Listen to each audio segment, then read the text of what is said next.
কাপ্তাই যাওয়ার পথে নিসর্গ ভ্যালিতে যদি আপনি যান তাহলে মূল আকর্ষণটা কিন্তু এই পট হাউসগুলোতে থাকে, যেটা অবস্থিত উপরের রেস্টুরেন্টগুলোর ঠিক পেছনে। উপরে গেলে কিন্তু রেস্টুরেন্টগুলো আপনি দেখতে পারবেন, তবে সেখানকার রুমগুলো বুকিং ছাড়া পেছনের যে পট হাউসগুলো আছে সেখানে প্রবেশ করতে পারবেন না। আর মূল আকর্ষণটা হয়ে থাকে যেটা বাঁশের তৈরি সম্পূর্ণ রেস্টুরেন্টটা। এখানে যাই ডেকোরেশন দেখেন না কেন সবগুলাই কিন্তু বাঁশের তৈরি, ছোট ছোট বাঁশ দিয়ে কিন্তু সম্পূর্ণ রেস্টুরেন্টটা ডেকোরেশন করা। এবং নিচের দিকে যদি যান সেখানে কাঠ এবং বাঁশের তৈরি আপনি পট হাউসগুলো দেখতে পাবেন। মূলত থাইল্যান্ডের আদলে কিন্তু এই পট হাউসগুলো নির্মিত, যেমনটা আমরা থাইল্যান্ডের পট হাউসগুলো দেখে থাকি, এবং সব ধরনের সুযোগ সুবিধাই কিন্তু এই পট হাউসগুলোতে পেয়ে যাবেন।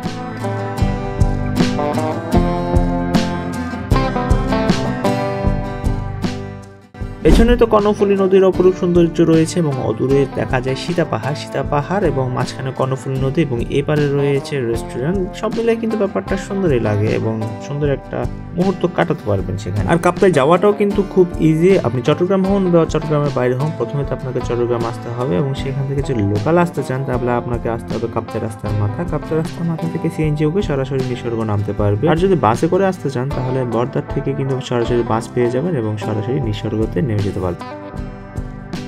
সো কি অবস্থা সবার? ব্যস্ততম একটা দিনে বেরোলাম, আর ভিডিওটা অন করতেই সামনে একটা ঝামেলা হয়তো বা ছোটোখাটো হয়েছে, কিন্তু ব্যাপার না, এরকম তো হইতেই পারে। বড় গাড়ি তারা হইতে পারে, ছোটো গাড়ির সাথে হলে এই সমস্যা। আচ্ছা, ব্যাপারটা হচ্ছে এখন যাচ্ছি কোথায়? কাপ্তাই নিসর্গতে। তো নিসর্গতে তেমনভাবে নিসর্গটা দেখাবো না আজকে, কারণ এর আগে তো নিসর্গ নিয়ে অনেক ভিডিও করা হয়েছিল। এখন যাইতে আসলে কাপ্তাইয়ের সৌন্দর্যটা উপভোগ করবো, একটু শেয়ার করার চেষ্টা করব আপনাদের সাথে। এবং কে কোথা থেকে ভিডিও দেখছেন চাইলে জানাতে পারেন কমেন্টস করে। আর এ হচ্ছে আমার রাউজান, বরাবরের মতো এই সুন্দর রাউজান তো বলেই থাকি রাউজানকে। আর আজকে রাউজান থেকে রাঙ্গুনিয়া যাব, রাঙ্গুনিয়া থেকে কোথায় যাব? কাপ্তাই উপজেলা যাব। 3টা উপজেলা আজকে একসাথে হয়ে যাবে, রাউজান, রাঙ্গুনিয়া, কাপ্তাই। মাঝখানে মনে হয় বড়চরি পরে, হয়তো বা চারটা একসাথে। কাপ্তাই উপজেলা আলাদা, আর এদিকে হচ্ছে বড়চরি, ওইটা হচ্ছে রাঙামাটির সাথে এইভাবে কিছু একটা হইতে পারে আর কি। আচ্ছা, তাহলে 4টা উপজেলা হচ্ছে একসাথে ক্রস করবো আজকে একটা রোডে, কাপ্তাই রোডের সাথে। ওকে, সামনে যাই একেবারে, তাইলে নিসর্গের কাছাকাছি যাই, তারপরে কথা হচ্ছে। আর এখানে একটুখানি দাঁড়ানোর কারণটা হচ্ছে ক্যামেরাটা অন হচ্ছিল না। মানে গোপ্রো তো হয় কি বেশিক্ষণ অফ থাকলে একটু অন হতে চায় না আর কি। এরপর হচ্ছে এবার ব্যাটারিটা কানেক্ট দিলাম, এরপরে সে ভালো মতো অন হয়ে গেল। এখন আমরা কেপিএম ক্রস করছি, আর অল্প একটু যাইতে হবে। অল্প একটু যাইলে কর্ণফুলী কলেজের পরে আর 2টা রিসোর্ট আছে, ওইগুলো ক্রস করলে আমরা নিসর্গতে পৌঁছায় যাব। আর এদিকের সৌন্দর্যটা আসলে সৌন্দর্যটা সুন্দর না, মানে এদিকের এলাকাটাই আসলে সুন্দর, খুবই সুন্দর। আর আমি একটা শর্টকাট নিব, যেদিকে হচ্ছে কর্ণফুলী একটা রেস্টুরেন্ট হয়েছে নতুন, চাইলে ঘুরে যেতে পারেন। আর ওইদিকে যদি যাই, বামে দিয়ে যদি যাই, তাহলে আঁকাবাঁকা একেবারে সাপের মতো কিছু রাস্তা আছে। আর এদিকে যাইলে একটু ডাউন হিলে নামি, তারপরে আপ হিলে উঠতে হবে। সুন্দর একটা চিকুন চাকান রাস্তার একটা ফিল নিতে পারবেন আর কি। আর এদিকের ভিউটাও সুন্দর, বিশেষ করে কর্ণফুলী নদীটা, ওই যে কর্ণফুলীটা দেখা যায় এদিক থেকে। প্লাস হচ্ছে কি নতুন একটা রেস্টুরেন্ট আছে, কর্ণফুলী রেস্টুরেন্ট নামে নতুন একটা রেস্টুরেন্ট আছে। কখনো যদি সময় হয় তাহলে এসে ঘুরে যাবো আর কি। অর্থাৎ এখানে এসে বামে যেটা রেস্টুরেন্ট আছে, এই যে এইটা, সেটাও বাঁশ দিয়ে করা হয়েছিল।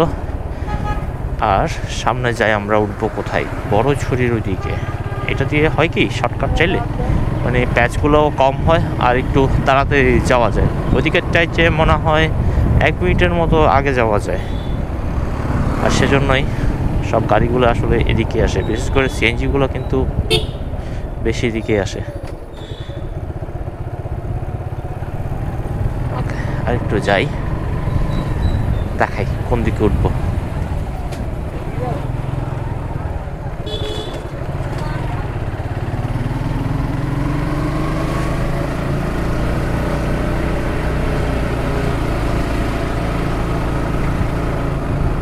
আর এই তো কর্ণফুলী কলেজের একটা রাস্তা, এইটা দিয়ে আমরা উঠে গেছি কোথায়? বড়ছড়ি। সামনে বড়ছড়ি 3 রাস্তা যেটা আছে সেটা ক্রস করে আরেকটু যাব, আরেকটু যাওয়ার পরে হচ্ছে আমরা পৌঁছে যাব আর কি আমাদের কাঙ্ক্ষিত গন্তব্যে। আবার এদিকে চাইলে কিন্তু রাঙ্গামাটিও যেতে পারেন। এই যে বড়ছড়ি বাজার, স্থানীয় বাজার, অনেক কিছু পাওয়া যায়, টাটকা কিছু চাইলে কিন্তু এখান থেকে পাইতে পারেন। আমি যাওয়ার সময় কি এগুলো থাকলে কিছু একটা কেনা যায়। সামনে একটা সম্ভবত বিজিবি ক্যাম্প আছে, ওইটার পরে হচ্ছে না, পরে বিজিবি ক্যাম্প, আগে হয়তো একটা পুলিশ ক্যাম্প আছে, এটার পরে বিজিবি ক্যাম্পের পরে নিঃসর্গ।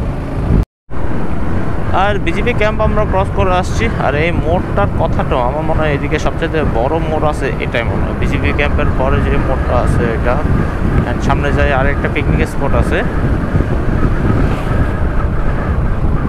যেই পিকনিকটারে না, যেই পিকনিক স্পটটারে বলা হয় ঝুম রেস্তোরাঁ। এটাই হচ্ছে সেই ঝুম রেস্তোরাঁ, খুবই পপুলার একটা পিকনিক স্পট। হয়তোবা এখন অনেকগুলো হয়েছে, তবে প্রথমের দিকে হয়তোবা ঝুম রেস্তোরাঁয় মানে প্রথম পিকনিক স্পট ছিল এদিকের, সবটাইতে সুন্দর স্পটগুলোর মধ্যে অন্যতম। আর আমরা যাব কোথায়? আরেকটু সামনে, নিঃসর্গ হচ্ছে আরেকটু সামনে। এই যে এখান থেকে কিন্তু কর্ণফুলের ভিউগুলো দারুণ এক কথা।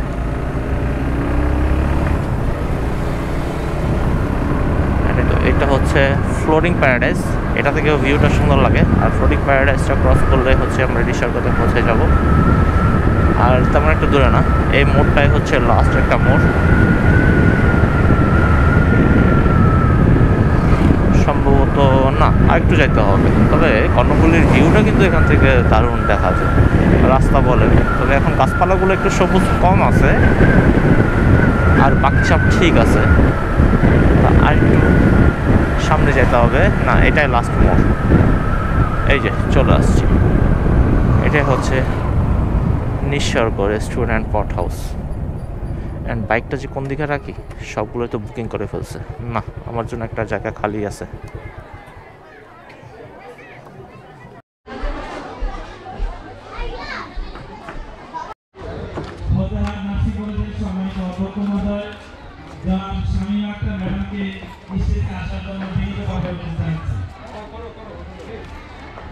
এখনই আমাদের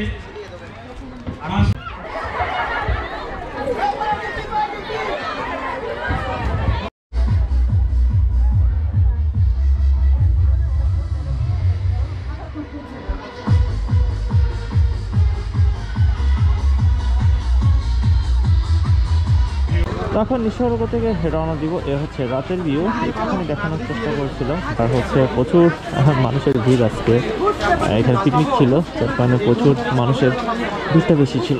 তখন রওনা হবো। ভালো থাকবেন সবাই, দেখা হচ্ছে নতুন কোনো ভিডিওতে।